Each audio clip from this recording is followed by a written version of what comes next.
Sabi ni Rafi, isn't COA supposed to be one of those government agencies whose budget can't be touched by any sitting politician? Pero bakit parang takot na takot sila sa Congress? Parang nawalan ng silbi ang role ng COA as taxpayers' money's guard dog. We don't know what causes them to fear. Possibly the impeachment of the COA commissioner.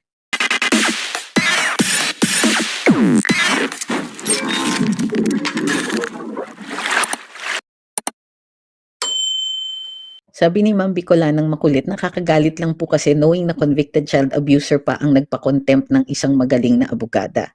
Oh yes po, nakakagalit naman talaga. Nakakagalit na siya pa yung nag-file ng motion na understood yan.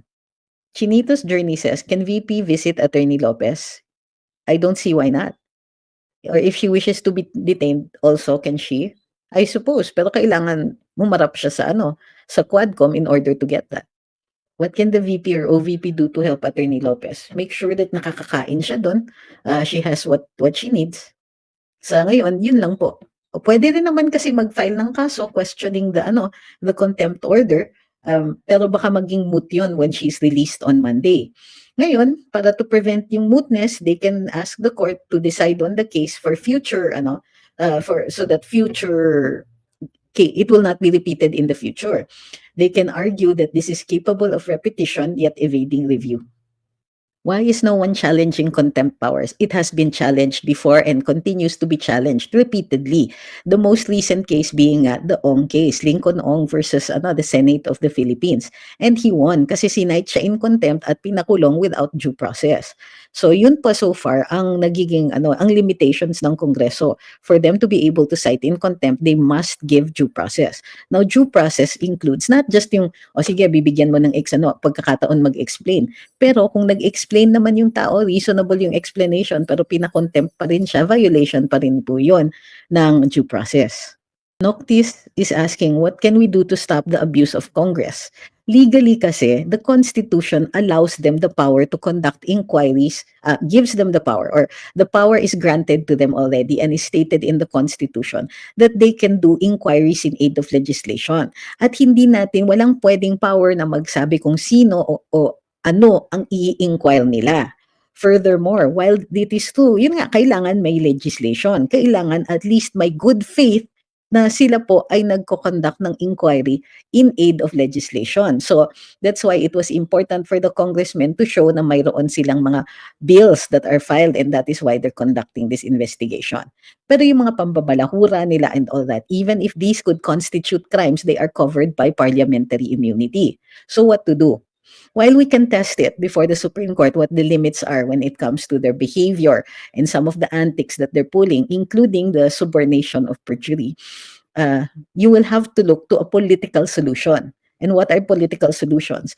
To pressure from the voters as well as to troop the polls in elections.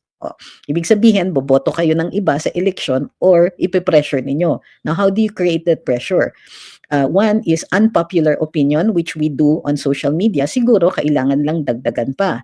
Pangalawa, yung mga rallies. That's what they're for. Sabi ni Sandy, so why our government didn't do action sa mga makakaliwang congressmen or women mawala sila sa Congress? Because it's not a crime to be a leftist. Okay? Di ba yan ginagawa ang batas para sa kabutihan ng bansa? Yes, but it's not a crime to be an activist. It's not a crime to be a leftist. It is a crime to be a terrorist. So kailangan yun po ang patunayan to bar them from that. Okay? You're also, yung pagka nakikipagsabwatan ka o sumusuporta ka sa mga grupong terorista, maaari ka rin ma-disqualify for that. But until the government, the Anti-Terrorism Council gets off its butt and starts actively investigating them and filing cases before the Court of Appeals, then they will remain in there. The other reason is because the law on party lists has not been changed. Sila yung gumawa niyan at napakagulang in favor in fact of the left, of existing mga kamag-anak na mga kongresista. It's in favor of already those who are participating in the political system. So that law also has to be changed. How many days maximum pwede i-contempt sa Congress sa House? According to Congressman Paduano, initially 10 days lang. Pero there have been instances na matagal-tagal na po yung pag-detain. So, it really depends on what the rules are. Currently, the rules of the House state 10 days. Sabi ni Joms, may power po ba ang taong bayan na mag-file na imbestigahan ang budget ng Kamara? Who do you want to investigate? Because there is no mechanism in the Constitution that allows somebody to review the budget of the Congress, except for the President, who can refuse to sign it or veto certain line items. How long will Attorney Lopez stay inside? Until Monday po. OVP, sabi ni Anthony Francisco, is the same as the OP. It is not a mere line government agency. I agree. Separation of powers and executive communication privileges are in line. Yes, I agree. But they have not claimed the executive privilege sa communications. A says, hinahype ng mainstream media yung kaso ni Veloso. Pero yung mga mas importante gaya ng what next move sa mga nasalanta ng bagyo, walang headline. Oops, wala nga pala talaga. Sorry, my bad. Well, sabi ni Nair, sa tingin niyo po, tatakbo po ba si VP Sara for president in 2028? Sino po gusto niyong VP niya? Wala pa akong choice for VP niya, but I will support any person that she chooses. Tingin niyo tatakbo siya for president? I don't know, but it would be good for her to win as president to prevent all of this persecution. Sabi ni Alfredo, sa isang ayuda pamudmod ni Tamba, ulit-ulit tinatanong mga AKAP tupad beneficiaries kung ipagpatuloy ayuda. 3 times tinanong ni Tamba at 3 times tahimik ang sagot. Nakonsyensya mga tao sa patuloy pagtaas ng bilihin at bayarin iyon kasi yun kasi ang pinagmumulan ng ayuda. Sabi ni Noctis, why is COA allowing Congress to question them on how they do their audit? It might be significant to note that the COA head, the chairman of the commission, is si Comliel, balas ni Milel, who used to be the NTC commissioner. He owes his appointment to this president. Posible po ba maging vice ni Sara si Tatay Diggs? There's no bar to right now for FPRD to run for vice president. Pwede naman po siyang tumakbo. Sino ba sa mga bumoto dyan kay Castro? Sino ba ang mga bumoto dyan kay Castro? Baka pwedeng i-post online ang mga hunghang na yan. Absolutely confidential po ang voter information and voter preferences po. Well, yung binoto niyan. That's why it's called a secret ballot. So, hindi po pwede. Leah says, yung sa hearing po, sabi ni Attorney Colin, once po daw convicted, kahit sa RTC po, criminal pa rin ang tawag doon. Daw yun during PRD hearing, ako po ang nag-ask sa kanya. Ang gulo ng tanong. Once convicted na, criminal pa din ang tawag doon. So, pwede naman, wala naman tayong sinasabi, pero iba po kasi yung final judgment. So, pwede silang umangal na hindi pa sila pero convicted is convicted, whether by final judgment or not. Pero pag lumabas na yung judgment later on of acquittal, hindi mo na pwedeng tawaging criminal yung tao. Sabi ni Brian, so si Castro na convicted, criminal na siya. You can call her that, but in actuality, hindi pa tapos yung kaso. So, kumbaga, mayroon kang reasonable ground to call her that. Sabi ni Catherine, bakit po walang rights ang tinatawag na resource person or witness about refusal of not coordinating with the Congress? Kung simpleng ayaw mo lang makisawsaw sa gusto nila, humanap mo sila ng iba. Pupunta ka pa rin. So what you'll do is you'll go to Congress and say, I refuse to answer on the ground that I may incriminate myself to every single question that they ask. But you have to go. Kasi they can compel you with a contempt citation. There should be a co-warrant petition that seeks to nullify BBM's presidency for lying that he has not been convicted. Lying that he has not been convicted. Sa president, hindi na po pwede ang co-warrant to. Sa Presidential Electoral Tribunal yan lalabas. Sabi ni R. Serrano, Canada, thank you for your super chat. Si Paduano, sinabi niya ang dapat kasuhan ng OVP is yung COA kasi sila ang nag-disclose ng allowance sa Quadcom. Pero I remember sila sa Quadcom ang nagsupina sa COA to get the info. Yes. Hindi. Pwede pa rin silang kasuhan dahil isinapubliko nila through the hearings. They could have conducted it by executive session. So may butas po yung argumento na yan. Sabi ni Rafi, isn't COA supposed to be one of those government agencies whose budget can't be touched by any sitting politician? Pero bakit parang takot na takot sila sa Congress? Parang nawalan ng silbi ang role ng COA as taxpayers' money's guard dog. We don't know what causes them to fear. Possibly impeachment of the COA commissioner. Bakit po naging Supreme Court na yung Congress ngayon? I suppose you don't need an answer to that. Apparently, that's a rhetorical question.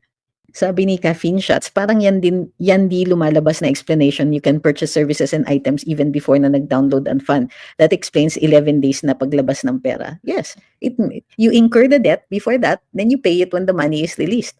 Ewan ko pa, but that's really how some government agencies work.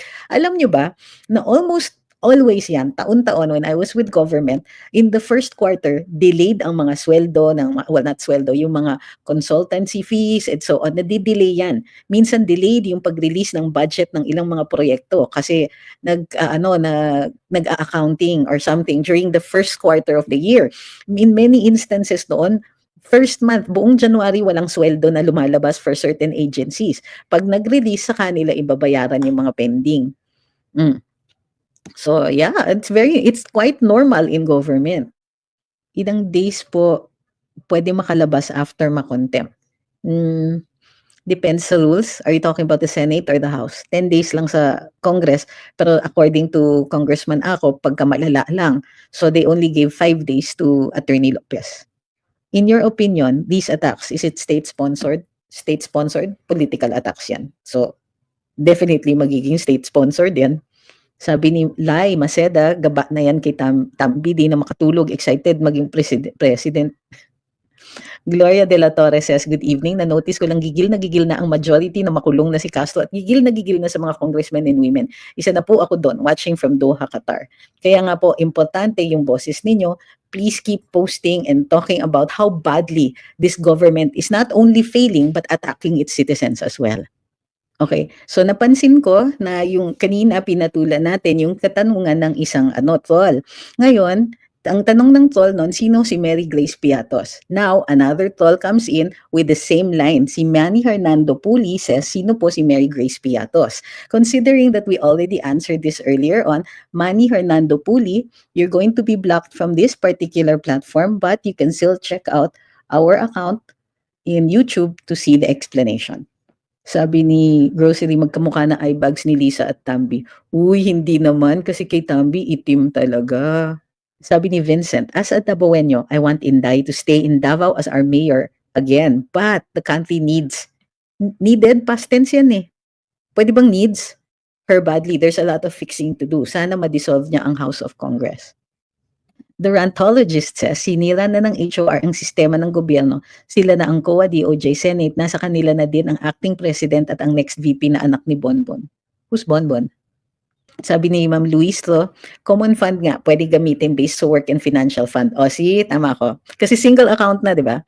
Single fund na nila. Kaya lang, bakit walang sinabi ang OVP na ganon nung first time ni Race in 2022, 3 budget hearing sa HOR?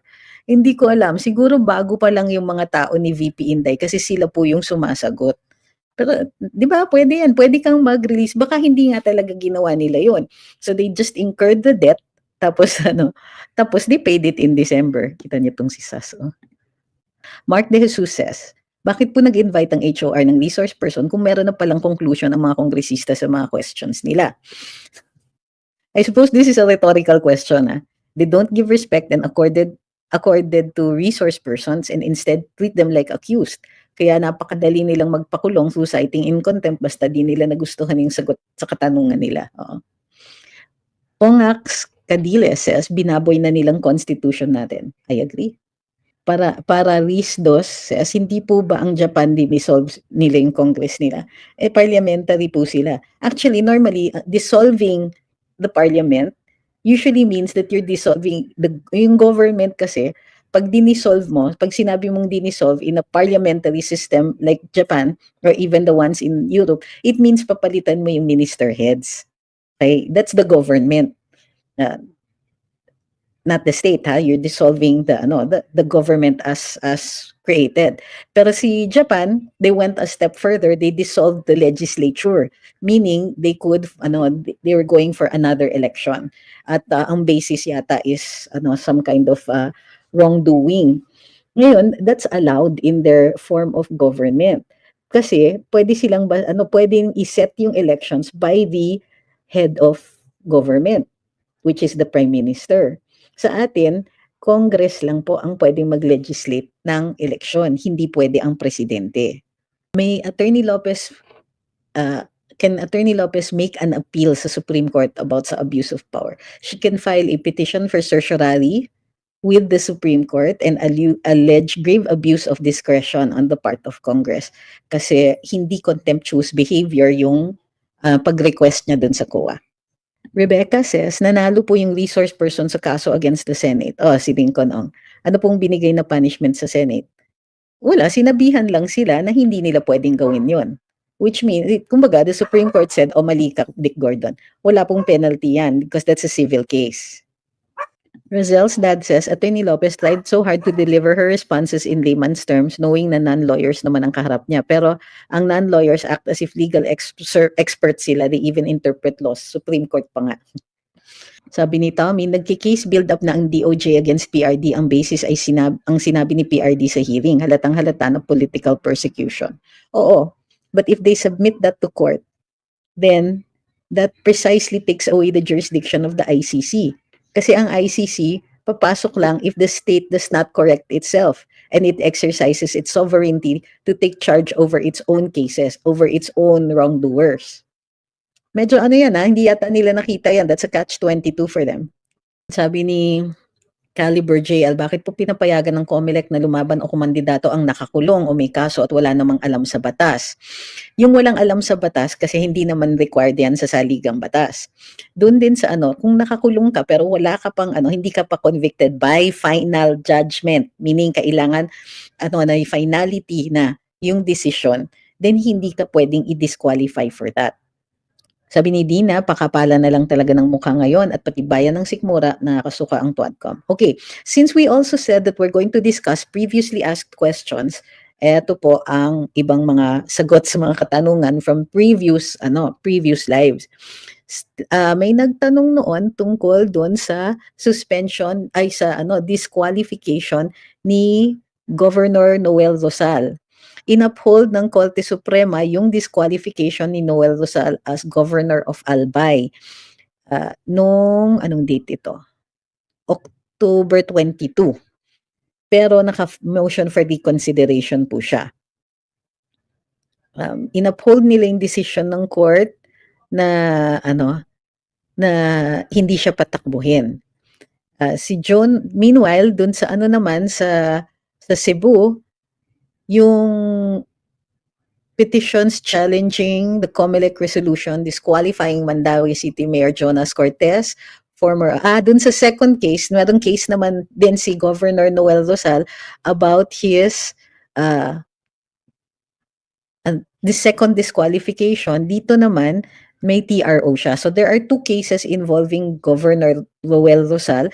In the first suspension, this was for the previous elections, kung di ako for the 2022 national and local elections. Itong later decision ng Supreme Court is allows him to run for governor because this is for the 2025 elections. Sabi ni Ras, yung pagpapasok ng side comments and conclusions ng mga congressman, paano po yun matitigil and sino po pwede pumigil nun? Unfortunately, Congress lang po. Unless it violates the due process or any of the rights of the resource persons. Pangit says, sige lang, makakaganti tayo. Pag magpaka-healthy tayo, exercise, sleep early, magdasal sa Panginoon Diyos, continue posting and attend also all the other activities. Kahit galit ako sa admin na to, pero deep in my heart, nakakaawa din si BBM, sabi ni Blue Star PH. Sorry, mabait kasi akong tao, pero mali rin na hakayaan niya ang Quadcom dahil siya mismo ang kawawa. Well, to be fair kay BBM, hindi siya legislature. Pero pinsan niya ang House Speaker. Hindi ba niya pwedeng pagsabihan yan? Kasi naaapektuhan din ang Pangulo doon sa mga ginagawa ng kanyang pinsan. So, on other, doon naman sa iba, mayroong yung tinatanong tungkol doon sa TRO. Yes, the TRO was issued by the Supreme Court against the transfer of more funds by PhilHealth back to the Treasury. Issuance of temporary restraining order.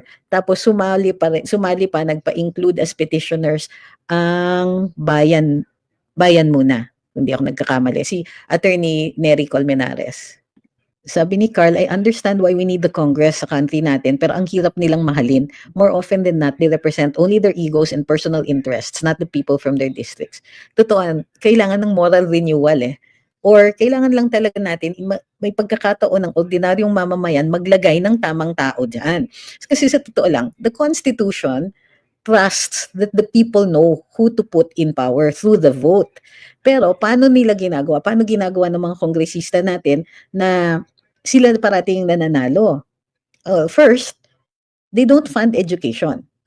Kahit sabihin pa natin, sino lang ang presidente na nagpursige na magpondo ng edukasyon? Yung tao na nagtulak ng free tertiary education.